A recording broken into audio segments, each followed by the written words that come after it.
Hello and welcome to Electoral Dysfunction with me, Beth Rigby. Me, Ruth Davidson.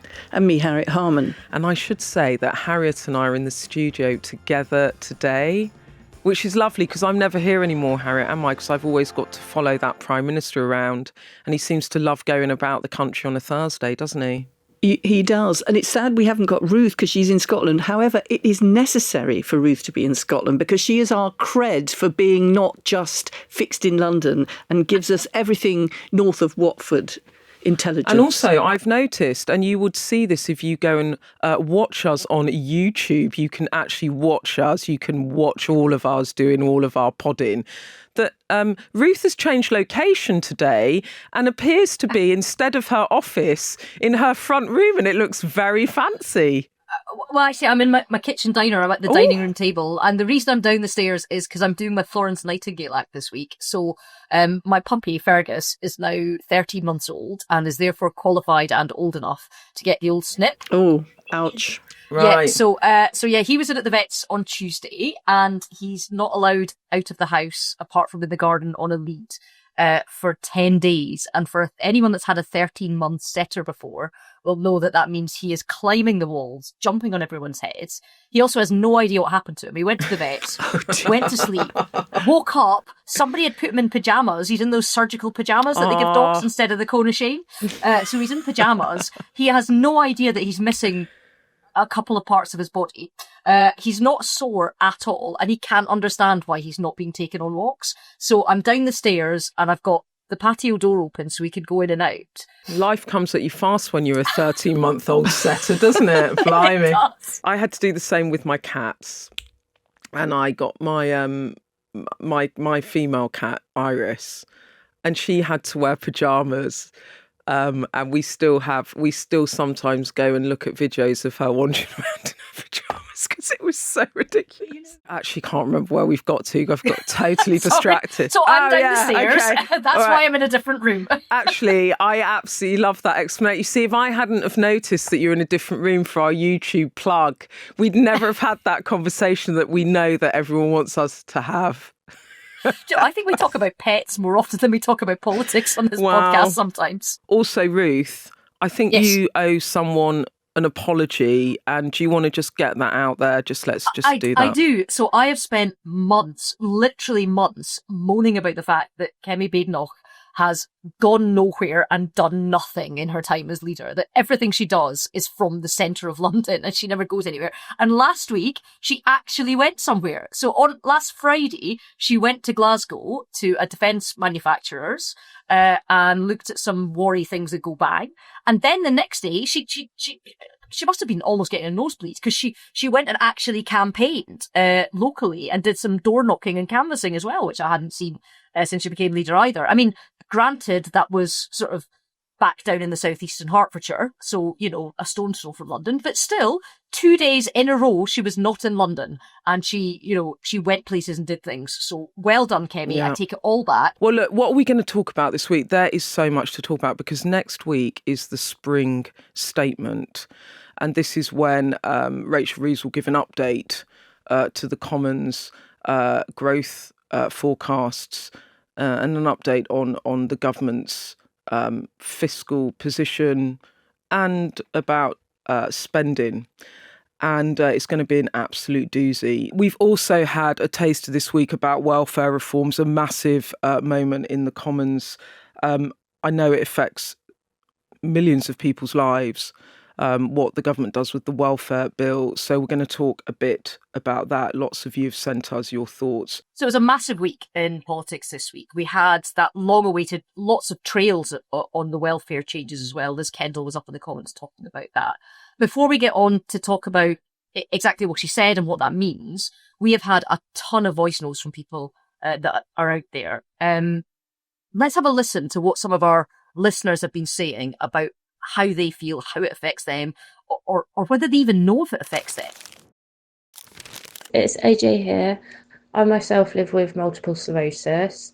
I haven't worked for a couple of years now, not because I don't want to, I really do want to, but I cannot find a job that is suitable for what I can do. And sadly, it's just left me feeling as if this government doesn't value me as an individual. Honestly, I'm petrified about what's to come. The government might say they're trying to protect the most vulnerable, but I don't believe it, especially with the PIP process the way it currently is and the way that so many are let down and ignored, essentially. I had to give up a job I loved and had my financial future set out and have spent the last year worrying about whether I'd be able to survive or not. I feel the government only caring about people who can contribute back to the economy by paid employment is hideously reductive and treats you a bit like dead wood. And really, I just feel like I'm being dehumanised, and I feel like so many disabled people are. If my benefits were reduced or taken away, I wouldn't be able to live in my home. I wouldn't be able to get out of the house. I wouldn't have a car. I wouldn't be able to live. My name's Claire and I live in Staffordshire. I run a small business from home and I'm disabled. None of my conditions are curable. Some are in fact possibly progressive. From these cuts, I will be losing my daily living element of PIP, which works out to just over £300 a month. I work as much as I possibly can. Yet the government seems to think that punishing me through my PIP cuts, it can make me able to work more and suddenly get better. It's actually going to make it harder for me to work. It will make me iller. My name's Ellie and I have ME. It's also known as chronic fatigue syndrome. I'm mostly housebound. I can't walk nor use the stairs much at all, and I really struggle to use my hands. That's the most frustrating thing. So I can't look after my 8-year-old twin children. I can't cook or clean. I consider myself to be a hard-working person with a very strong work ethic. They are talking as if this is going to make things easier for people. I see it as a narrowing down of opportunity, a narrowing down of hope, and a narrowing down of my life expectancy, because I shall be more stressed and poorer. And I'm sorry, that's my alarm telling me that I'm overdoing it. My heart rate is getting too high and I need to look after myself. So I'd better stop in a minute. I'm appalled that the government is implying that I lack dignity because I can't work. Wow. For me listening to that, I covered the announcement extensively this week on the news, but this is when you hear the human stories attached to the numbers. It's hard, isn't it? Well, I think it's very hard, and I think there's some way to go before people will know how these changes are going to affect them. And the trouble is, it's very direct. It's their actual amount of money they have to spend, and they don't know how it's going to affect them as individuals after the statement this week. They won't know next week at the spring statement. There's going to be legislation in the early summer probably to bring in these changes, but they still won't know then, or how any transitional protections might affect them. That's the point, isn't it, Harriet? Because the whole point about PIP payments is that it's supposed to make you more independent. So Adam there saying that he can't get out of the house without the extra money, I don't know, whether it's to pay for taxis or what it is. Like that's what I guess part of the dichotomy here is that this is supposed to make you more independent, more able to go places and do things, which is a kind of prerequisite for going into the workforce. These are personal independent payments, and more than 3.6 million people currently get them, and they're people who have long-term physical or mental health conditions, right? So that's the starting point.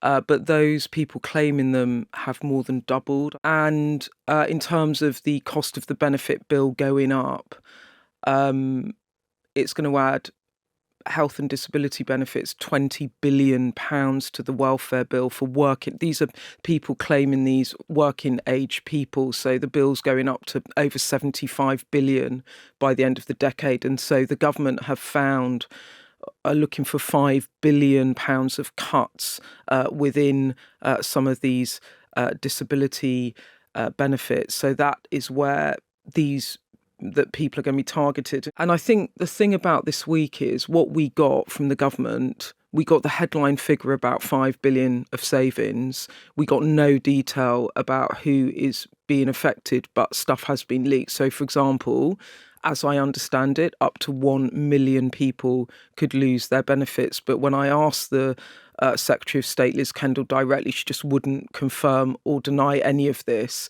But then Chris Smith, the excellent Whitehall editor in The Times, who I used to work with, he's a really superb journalist, he got loads of leaks over the weekend about how they are tightening the criteria. So when I listen to Ellie, for example, and she talks at the end in that last voice note about not being able to cook and clean, what's going to happen is they're going to tighten the eligibility. So, for example, you have to have at least 4 points on one assessment of difficulties in daily life to still qualify for PIP. So, for example, Chris was reporting that if you can't cook a meal, that would give you certain points. But if you can put a meal in the microwave, so you can use a microwave, do you get your PIP payments taken off you? And there's huge amounts of uncertainty about where you will and won't qualify. And my heart goes out to people, because if you're in a situation like any of the people that have messaged, AJ, Adam, Claire, Ellie, we had loads of listeners messaging in, you just simply don't know. And I can't tell you because I don't know either. But what the government is saying is that they want to give more help to people to be able to get work, or to increase the amount of work they can do, to increase their income, because that is helpful for them, and as well as helping the government budget. But the problem is that people don't have the confidence, and they need to have the confidence that they will get the support, not just see their benefits reduced. And it's that transitional period which is so anxious for people. But the government is very determined that this is not just cutting money to make people worse off. It's actually tackling a big increase in the number of people claiming. I get that, Harriet, but I think my problem with the way that the story is being told here by the Labour government is they're trying to tell you two things. They're trying to say that this is a moral mission, that there's too many people that are disabled, that are on the scrap heap and are getting help back into work, and they could work and they should work, and work is good for dignity. And they're also saying we need to make £5 billion worth of savings, and it's all going to come out of disability and welfare payments to some of the poorest in society. They've not linked up. And you know, the person, Claire, that was talking there, the government seems to think that punishing me through my PIP cuts, it can make me work more and suddenly get better. And that's the bit that they're not telling people. They're not telling people, we're going to take this money away, but we will also help you find employment through X, Y, and Z. That second half of the story just, I think, is really bad form. The fact that all the impact assessments aren't going to be published until they can be buried in the spring statement, so that you can't find out whether it's, I don't know, people with schizophrenia that used to qualify but now don't, or people with depression, or people that have MS but it's relapsing remitting, so on some days they can cook. Like, we just don't know. But they've also got the duty to consult, and that's what a green paper is that was published this week. And what they're saying is that they are going to cut the increase that would otherwise happen in the amount of benefit claiming. And as for the impact assessments, obviously the Department of Work and Pensions will have their own assessments of what they've done, but it's come to be that the assessments that are published are the ones that are done independently by the Office of Budget Responsibility. So they will produce their assessment of how this is going to affect people, and hopefully, and whether or not it will actually reap the £5 billion reduction in the increase that there might otherwise be. So there'll be an independent assessment. This can't sit well with you, Harriet, that they make this huge announcement and they say it's going to cost £5 billion, but they delay the impact assessment release so that we don't know where the cuts will fall. We don't know how many people will be affected. Well, you only have to hear what we've heard from our pod listeners to know that it's a really very, very difficult transition. But the government do have to get an independent assessment, and that's being done underway. And they do, as you say, Ruth, have to emphasise that they're going to help people to get into work, not just punish them because they can't. And they have got to actually make sure the system doesn't push out of PIP. This feels like a political choice that the government has made. So get this all out ahead of Rachel Reeves' spring statement next week, because she didn't want to say it all, to get it all out of the way, clear the decks, but not tell people where the axe is going to fall, and then hide that in another announcement further down the line, because the workings have been done here. You don't launch a green paper, you don't launch a policy like this without having done them. I mean, can I just let's roll back a bit as well, because what we haven't actually acknowledged in this is that part of announcing 5 billion of cuts is actually because the government need to find spending cuts ahead of the spring statement, which we will get onto next week. And what is going on here partly is that the Chancellor has what we would call a black hole in the public finances. And just to explain that to you, what happens is when governments do forecasts of projections, they match up what their revenues are with their spending. And there's a hole emerging, there's a mismatch because debt repayments are becoming more expensive and growth projections are slower than expected. And all of that adds up to the end of the forecast period, which is 5 years, or I think it's 5 years. So by the end of, the decade, Rachel Reeves will have a £10 billion black hole, a shortfall in the public finances. And then as a government, then what you have to do is you have to either cut spending, raise tax, or change your fiscal rules to fill that hole, right? So what's going on partly here is that Rachel Reeves doesn't want to change her fiscal rules. Many Labour MPs think she should. Her fiscal rule essentially is that she will only fund day-to-day spending from tax receipts, not from debt, by the end of the Parliament, right? She doesn't want to change her fiscal rules. Some Labour MPs think she should. She can't raise taxes again because she's done it in October and she's actually ruled that out for the time being. So she has to find spending cuts. There's no other option. And so part of this announcement, I think, is clearly about trying to earmark spending cuts ahead of the spring statement next week. And the thing is that actually you can come at this from the right, if you like, in the sense of when you look at the benefits bill, welfare, health and disability benefits are going to balloon to £100 billion by the end of the year. And that's working age people, pensioners and children. So if you just take working age people, it's that £75 billion figure. And many people will say on the left and the right in Labour and the Conservative Party that it's not sustainable, that it needs reform. If you look at the Labour manifesto, they talk about welfare reform, but what they did not talk about was spending cuts to welfare up front. And the question is, and the point that many of your colleagues raised in the House, Harriet, people like John McDonnell, is that it's not that necessarily about being opposed to reform, but it's like do the reform and then in the long term you get the savings. But actually what you're doing is you're cutting people's benefits because you need the savings now before you do the reforms, right? And I think there is an argument there that it's a bit disingenuous just to say, well, it's not sustainable, we need to reform, and then just do cuts, because what you're actually trying to do is find cuts now because the Chancellor's in a hole, and that is partly what is going on here. Well, I think there's a lot in that. I think I'd say a couple of things in reply. One is I think that although you mentioned that some MPs were saying they're concerned about it, most MPs understand, most Labour MPs understand that this is where the manifesto took things. And as you say, Beth, she's already put up all the taxes she can, and Rachel Reeves is not going to break her manifesto commitment on income tax, VAT or employees' national insurance. They've already done that they've already increased taxes by 40 billion in the October budget. And also that they are going to help people into work.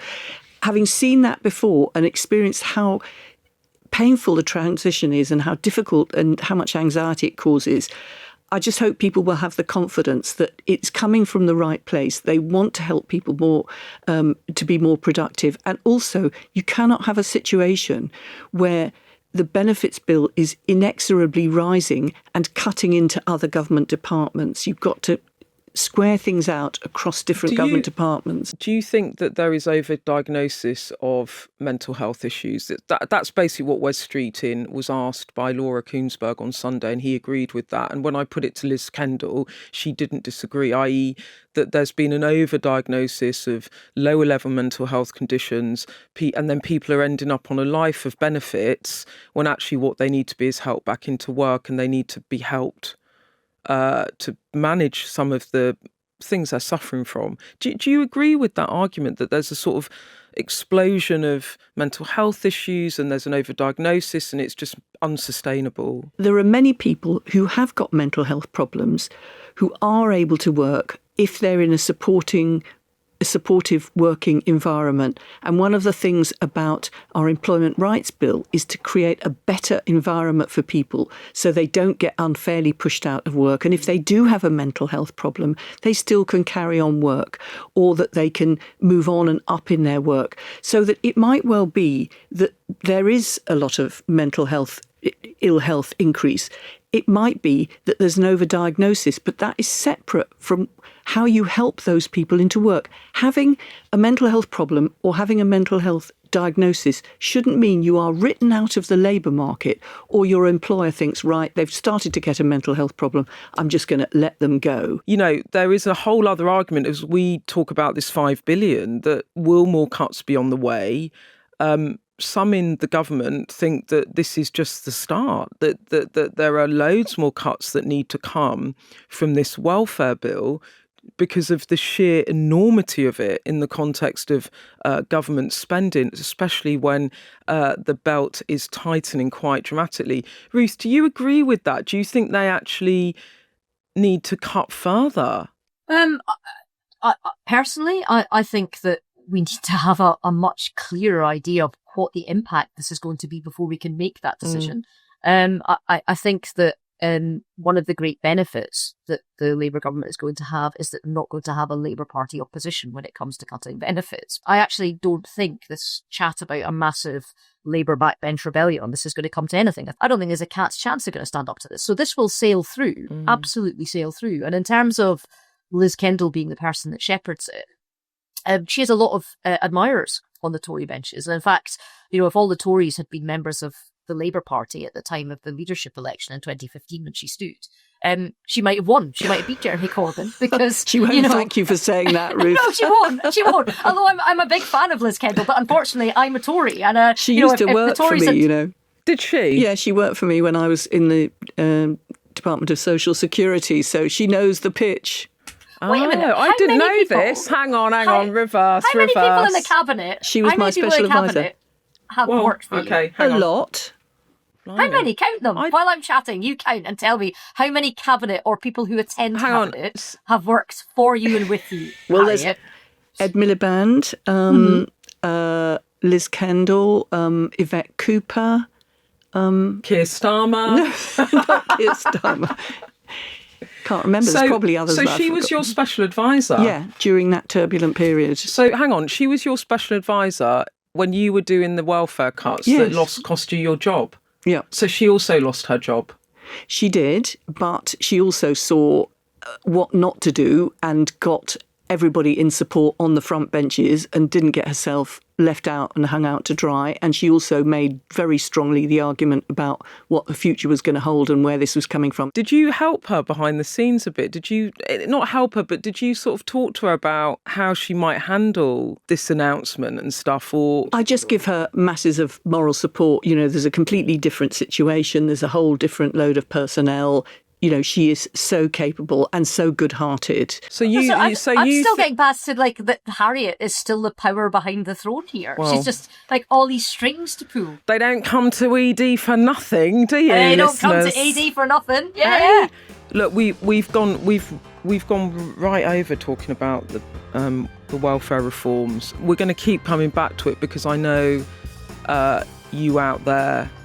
You know, you're engaged in this, you care about it, it affects people's lives, it affects your lives. So we will come back to it, but let's leave it there. And we're going to take a bit of a break and then we're going to come back to what is going to be a humdinger zinger doozy, which is the spring statement next week.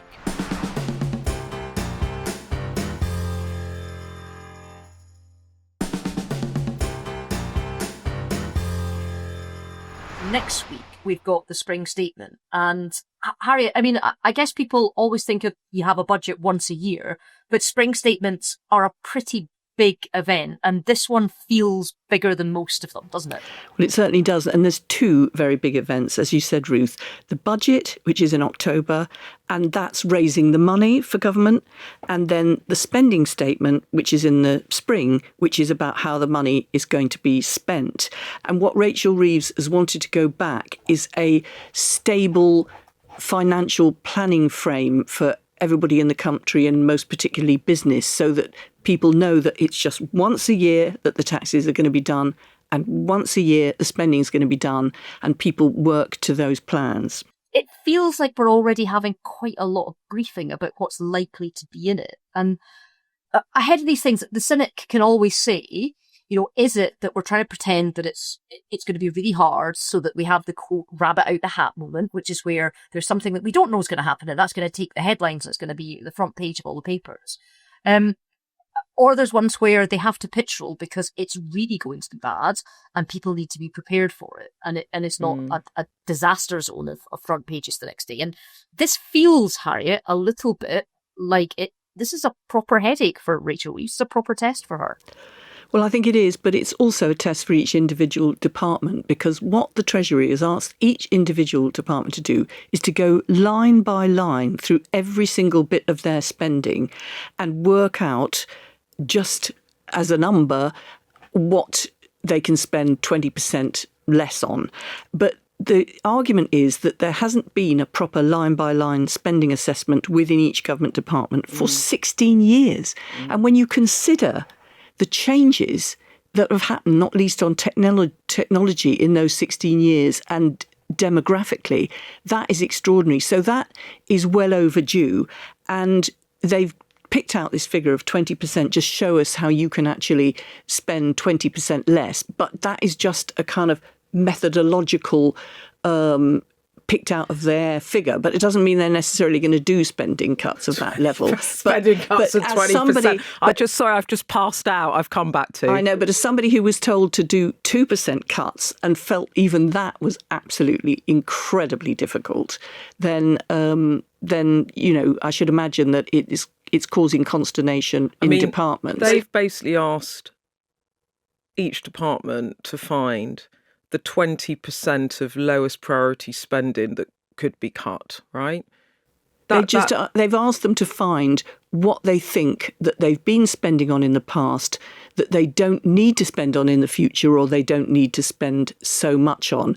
And the rumour is that they've said, give us about 20% of those. I've heard 20% too, but are they doing that? Are they like doing identify 20% so that when we all go 20% and do that kind of emoji where you've got like the scream face, that when we all do that, then they come in with 10% cuts or 5% cuts? What are they doing, Harriet, do you think? I think what they're doing is, this is their way of dealing with departments rather than with the public. It's saying to the department, this is just how much you've got to focus on this. But just to put it into context, You were saying, like, when you had to find 2% cuts in 1997, that was absolutely horrific.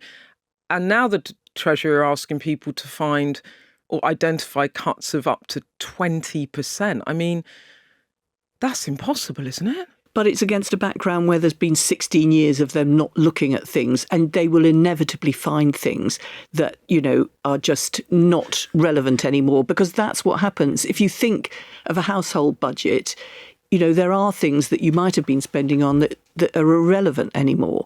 So it is a very, very difficult exercise.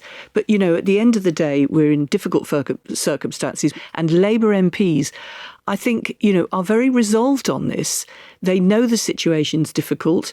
They know the government has got a set of principles that they're applying to it, and they are supportive of the government on this. So one thing we have got is political stability on this. There won't be any, screech handbrake U-turns. There won't be massive revolts. And there won't be cabinet splits either.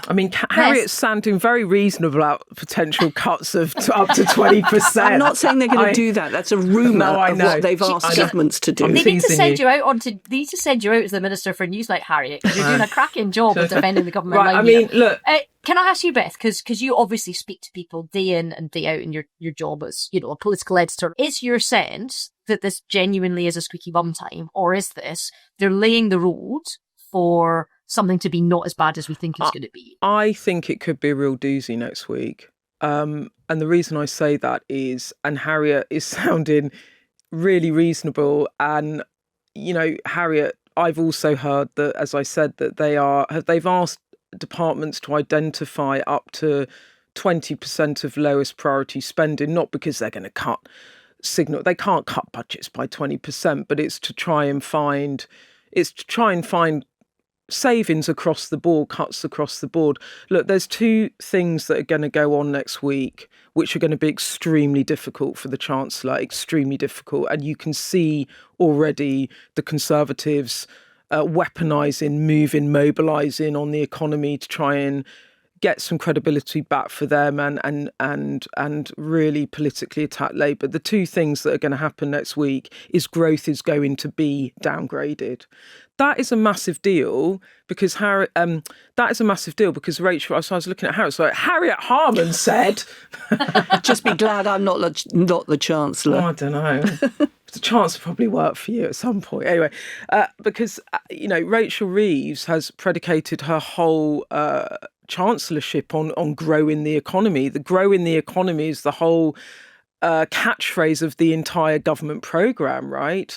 And growth is going to be downgraded. I don't need to tell you how politically difficult that is for the Chancellor. It speaks for itself, right? Point one. And point two, there will be signals of spending cuts or savings across Whitehall, across departments, right? And that's happening because of growth downgrades. And therefore savings have to be found. And we've seen a taster of that in welfare this week. And that they will set the kind of envelope of what the cuts will be or the savings will be. We won't get the details before the spending review. I'm sorry, this is really complicated, but the spending review will come out in June, and that actually sets the envelope. And that gives you the details of where the cuts will fall. But the Chancellor will have to signal that there will be savings cuts across departmental budgets. And therefore, then what you get on top of that is austerity 2.0. That will be the charge laid at the Chancellor. And, when I talk to people in government, they don't disabuse me of these are the challenges that they're going to face. I asked the PM about, when you do welfare cuts and you're cutting departmental spending, a lot of people, you might say reform, they might hear austerity. And I think that it's going to be big. I'm feeling it's going to be big, right? I mean, what do you think, Ruth, when I frame it like that?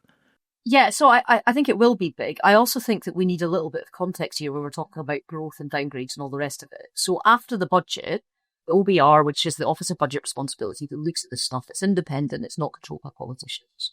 It said that it expected the UK economy to grow by 2% in 2025, so that's this year, and drop down to 1.5% for the rest of the Parliament. And that's not anywhere near what the Chancellor would want it to be a pro-growth economy and a pro-growth kind of government.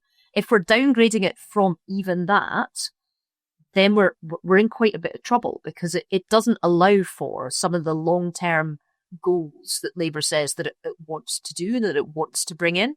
So, it will feel like times are tight for people, particularly because if you look at wage inflation, if you look at whether that matches price inflation, that's what makes you feel like, do I have more money to spend or do I not? Okay, and I mean, Harriet, I want to put this to you because this is interesting. Because if Ruth and I have just talked about some of the challenges facing the Chancellor, when you talk to people in government about how bad is this going to be, they get a bit irritated actually and say, you lobby journalists have a really short memory because, just months ago when we were doing the budget, you were all going, it's a massive tax and spend budget. It's, this is old Labour. They're taxing people to spend more money. And now you're having a go at us about, spending cuts. And actually, if you speak to people in government, what they will say is that in the run up to this spring statement, there needs to be some, to quote someone, re-education in that if you look at it from a government perspective, what you can also argue, because I've sort of made the point about where the Conservatives might come in at Reeves, you can also make the argument that public sector workers have had inflation busting pay rises under a Labour government that they hadn't had for years. That a Labour government have put £22 billion into the NHS and waiting lists are coming down. And that they will argue, I think, next week that the changes that Reeves made in the budget has unlocked what they will say is billions and tens of billions of investment into the economy. And I think what we're going to see is there's going to be a battle where the Conservatives will be talking about the jobs tax of NI and this dreadful budget and a chancellor who's failing.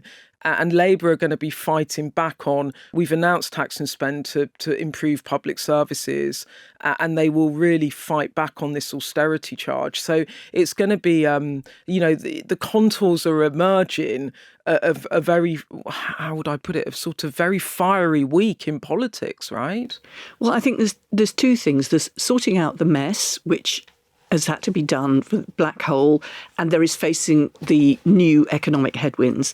And that is done in two ways. It's by raising the money, which, as you say, Beth, was done in the budget in October, and it's spending cuts, which is going to happen ahead. But Ruth, this will give the Conservatives an opportunity, and they are scenting it because, Badenoch has gone in on the economy for 2 weeks running. She's named the national insurance rise on employers, the jobs tax.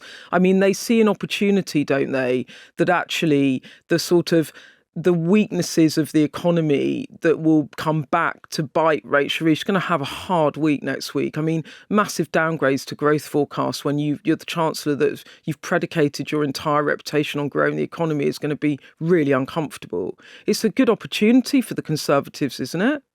Yeah, and if I can sort of morph into a proper Tory for a bit. Oh, go on. I've been waiting for this moment. That's it. Unroll my Tory thing. If the government line, when they're getting all of this flack, is that, look, remember we did this massive tax and spend budget in October. That's a gift to the Tories. It's an absolute gift because there is nothing that we want to say more than, yeah, you did do this massive tax and spend budget. And guess what? That damaged our growth prospects. Like we said it would. Because actually what you need, and talking about fiscal responsibility and sound money and all of these things, where even if you've got a fractious Tory party, even if they're not all aligned behind the new leader, even if there's criticisms of what she's doing, that's something that kind of we can all agree on and we can all look at and we can all get on board with and we feel comfortable with. It's our comfort zone. Talking about the economy and how Labour's doesn't understand it properly, that gives Tories the warm and fuzzies. We like that. I've been talking about the politics of it, but actually at the heart of all of this is a chancellor and a government that need economic growth. If they can't deliver economic growth, then the project will not succeed, right? So for all of that, I think what you're going to see as well is a chancellor talking about, she's going to double down on her, we need to go faster and further, we need to do more on reform, we need to find efficiency savings in government, we need to cut the quangos, we need to introduce technology into the public sector and departments. We need to use AI. It's going to be all of that. We need to rip up the planning, because they've got to do it now, because otherwise they will be stuffed, right, Harriet? Well, I wouldn't say they're going to be stuffed, obviously, but I think that what she wants is financial stability in the government's finances in order to build growth on. And, above all, there is political stability behind this. So that gives it the very best chance of success. Just before we go, we've got another story that we need to cover because it is so busy in politics right now. And we were almost covering it, Beth, from Barrow and Furness, because you were nearly sent up there because you like following the Prime Minister, right? Tell us a bit about that. The reason he's up there is he wants to go and look at the defence capabilities. Barrow and Furness is where the submarine operations are. He wants to meet personnel and he wants to make this pitch about defence investment for the country, because the coalition of the willing, these are the countries that he is with Macron pulling together in order to put together a plan of how this coalition of the willing can help Ukraine monitor and maintain a ceasefire if it ever comes to pass. That's all up in the air at the moment, as we know. But there's a big meeting in the southeast of England today of defence chiefs where operationally they're going to kind of get into the nuts and bolts of what this coalition of the willing might look like. I mean, I guess the question is how far can they get today, given that the whole point of a ceasefire is currently up in the air with Trump getting Zelensky to agree, and then this call with Putin hasn't delivered agreement from the Kremlin. But part of this is the whole reason that Russia has said, and I'm going to be really careful here because I'm going to put their point, but it's not to say that I agree with it because I don't. But they have said that part of the reason for their invasion was the closeness of Ukraine to NATO and the expansionism of NATO on its western border, that they will not accept any NATO troops to be part of that. Now, the vast majority of these 30 countries in the coalition of the willing are in NATO. Yeah. So it does strike me, as of course is the US, even though they're not willing to help. So it does slightly strike me what security guarantees in terms of boots on the ground, planes in the air, ships in the sea, and subs under it can actually be put together if that is a red line for Putin. Yeah, I absolutely agree with that, Ruth. This is a real crunch point, and I have to say I think Keir Starmer has been very effective in the way that he's handled this. I think that it is important that there are more countries on board, but I also think the point that he himself has made is that we cannot go at the speed of the slowest member is imperative. There actually has to be a decision made quite soon. Meetings are great, but decisions have to be made soon. Well, I mean, there's over 30 countries in this group. As I said, they're meeting to discuss the operational work around the coalition, the willing. And I reckon we'll maybe be able to come back to this next week and see if there's any developments. I mean, the story's moving so quickly, isn't it? So let's see, watch that space. Look, that's all we have time for today. But if you have a couple more minutes to spare, we'd love to hear what you think about us. I mean, I've been told to say that. I'm not sure I do want... Our listeners are lovely. They'll be nice about us. They will. Okay. Anyway, we would love to hear what you think about us. So we've got a survey. That we'll link to in the show notes of this episode. So you can tell us what you think about us. Okay. I'm not big on feedback. But I think our listeners will give us good, directive, uplifting, sensible feedback, because that's the sort of people they are. Yeah. So I'm ready to hear what they've got to say and Ruth, to improve myself. No pressure there. No pressure. Just positive feedback only. The reason it's not just about what you think about us. It's also about what you want to hear from us. Yes, exactly. Right. No, trust the listeners, Beth. Trust them. Like, genuinely, we would love to hear your feedback. It really helps us understand what you like, what you want more of, what we could be doing better. And also just, as Ruth said, we want to make this pod a place where you want to hang out with us. And thanks for the voice notes as well. I mean, that is really important to have. I love it. And get in touch with us, because we do love the voice notes. Our burner phone is on 07934 200 444.